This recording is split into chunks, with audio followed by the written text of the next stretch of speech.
Alright, the name of the game today is Life and Death. Tsimego as it's called in Japanese. I like to call them Go puzzles. The idea is to try to get black to make a living shape.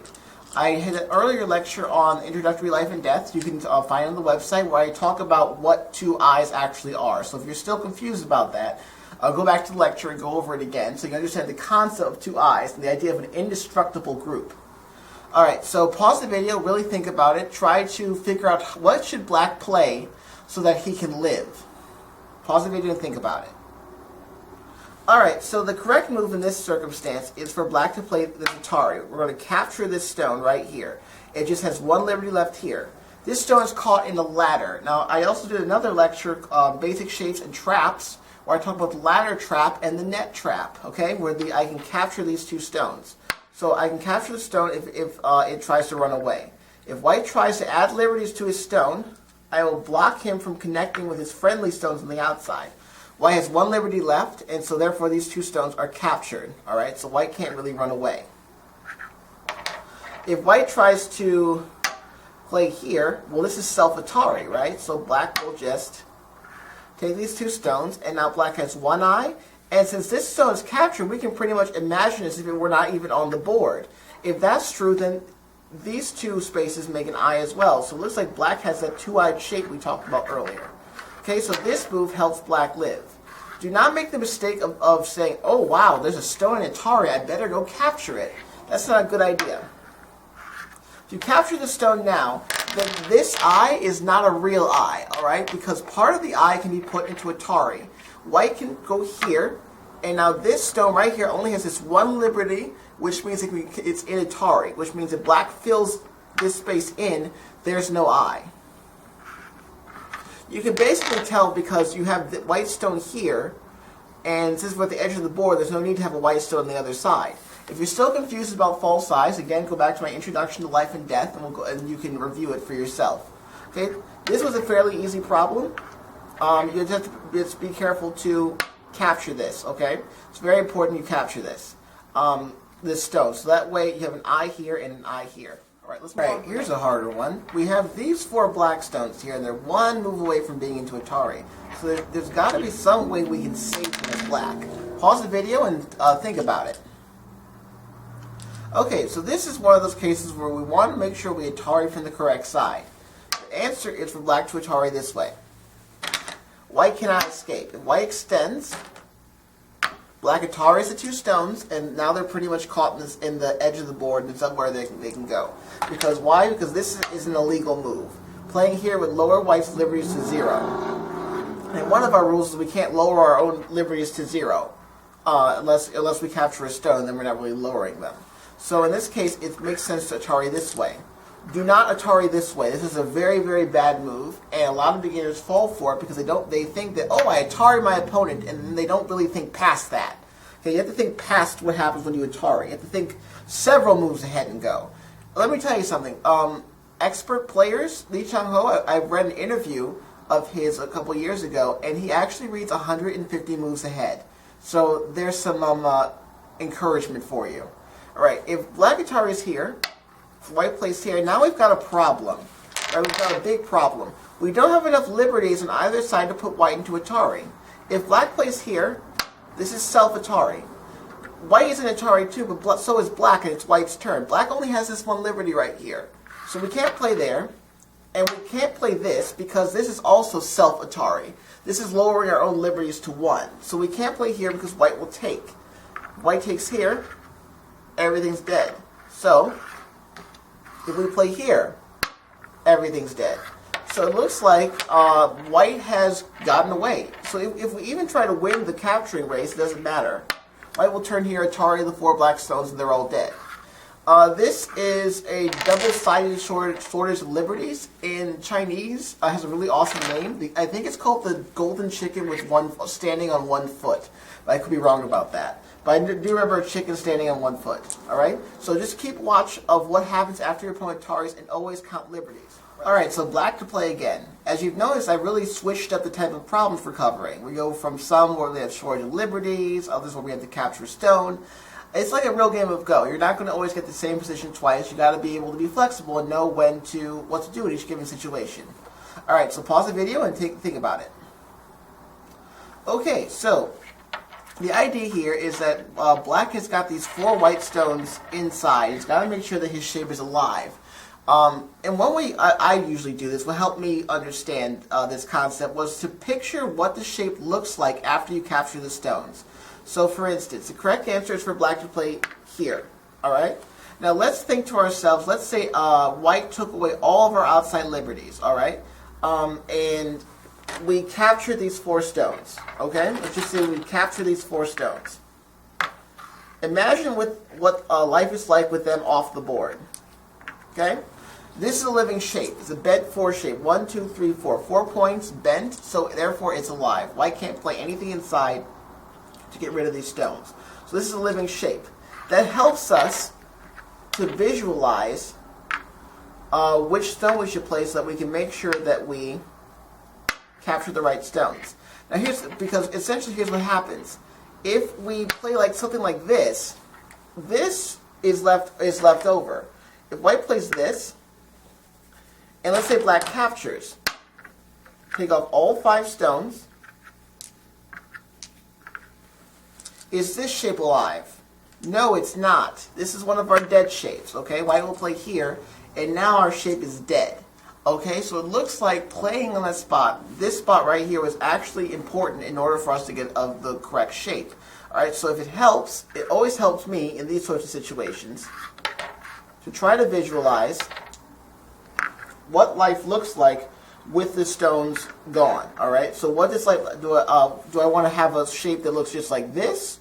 Or do I want to have this as an empty spot? I don't want to have this as an empty spot, so I better do something to capture these 4 stones so that the shape of black after the stones are captured is like this. Okay, I hope that makes sense. Let's do that. Okay, here's a really interesting problem. I'm going to tell you something really strange. You can save this stone right here. That stone does not have to die. Alright? I want you to pause the video and think about it. You can really save this stone. My hint to you, count liberties very, very, very fastidiously. Okay, so the answer is to Atari here. Alright, so you have to kind of look at this problem and see like, hey, we got 3 white stones here and 2 white stones here, but I've got black. Black has these stones, and these stones are all squished. Okay, they've lost a lot of their liberties. And so these stones only have 2 liberties, and these stones only have 2 liberties. And they share a liberty. Alright, so it looks like if I play my cards right, I should be able to do something. Now, if I play here, which is Atari, right? If white were to connect his 2 stones, how many liberties does white have? 1. Whose turn is it? Black's. Black plays here, all these stones die. So white isn't going to lose all of his stones. He has to say bye-bye to these 3. So if white connects here to save these 2 stones, black is more than happy to take the other 3. So white got caught up in a shortage of liberties, which is very unfortunate for him. Why did that happen? Because he had two groups with only 2 liberties. Now don't get trigger happy. I know that there's a double Atari here. So double Atari. Yeah, sure, it's great. White's going to try to save more stones, right? So white's going to let the 2 stones go rather than let 3 stones go. If black takes these 2 stones, sure it's Atari, but then white can play like this and take this stone.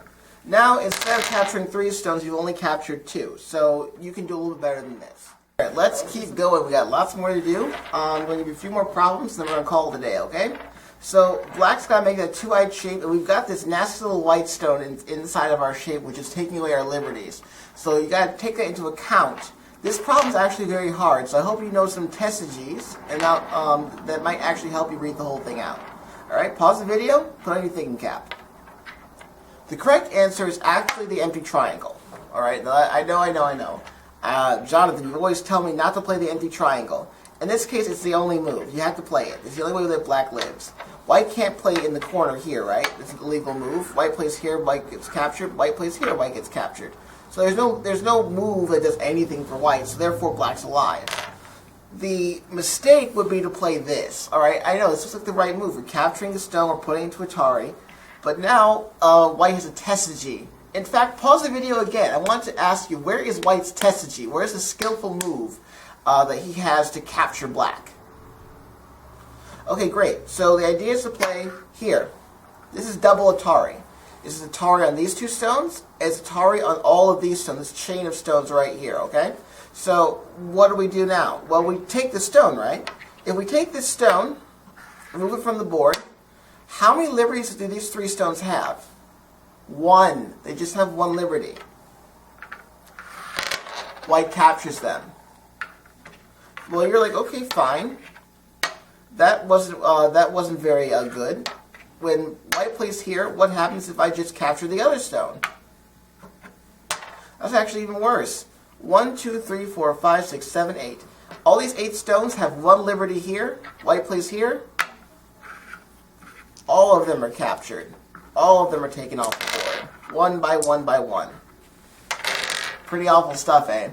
Alright, we're going to do one more. It's going to be a little bit harder than this one. I hope you're ready. Okay, as promised, I've turned up the difficulty level. This one is not black to live. This one is black to capture white. So we're not trying to make 2 eyes. We're trying to prevent white from making 2 eyes. Pause the video. Really think about this. It's a little bit above your level.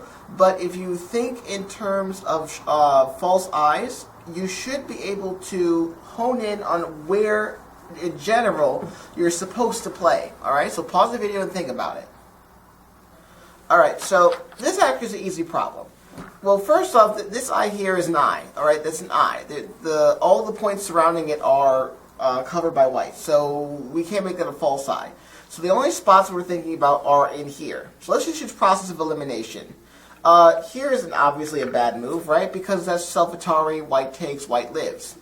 This is also a bad move because white will capture like this, and then that stone's pretty much the stone's pretty much done for. Even if black Ataris, white plays here, and this black stone is caught in a shortage of liberties. All right, so that move is out. So already out of the 1, 2, 3, 4, 5, 6 spaces that we've looked at, this one, this move, and this move are both out. So we're down to just 4. This one's out too. It doesn't make any sense, right?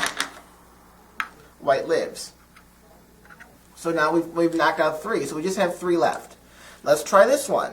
It doesn't work either. White captures a stone. So you see how process of elimination, if you really get stuck in a problem, can really help you? Okay, so let's take the last 2 spots. Here and here. If black plays here, white blocks. And now, the only way we can make this eye a false eye is if we can somehow gain control of this space here. That's impossible. Because if black were to play on this point, white would capture him. So now we're just left with this. And we might be thinking to ourselves, hey, Jonathan, like, how does this work? I thought that since there's a black stone here, that I had to somehow gain control of this point to turn this area into a false eye. Okay, that's a good idea, but there's another way to skin a cat. So let's say white plays here. Now let's make use of the fact that these 3 stones don't have many liberties. Let's play here. Look at that for a second. Really look at the liberties. If white were to play here, it's not really double Atari, is it? Because white's an Atari. White has 1 liberty left. Black will take everything by playing here and remove those 4 stones from the board. So therefore, white only has one option. Connect here, but that doesn't do him any good either. Black connects. White literally has just 1 eye, and therefore white is dead. So these sorts of moves are very difficult to see for beginners, but if we really get used to thinking about shortages of liberties, we can actually hone in on them. Don't be afraid to use process of elimination. There's a lot of moves you can throw out and not think about if you do that. Well, I hope you enjoyed this lecture. I hope you do lots of Semigo problems. If you're 20Q or below, I want you to do as many as you can and play more games, all right? You can really shoot up to 15, 12Q if you play like tons of games. I went from 30Q to about 14, 13Q in one summer by playing 5 or 6 times a day. So maybe you don't have that much time, but playing is really the greatest teacher for right now, right? Hope you enjoyed the lecture. I'll see you next time.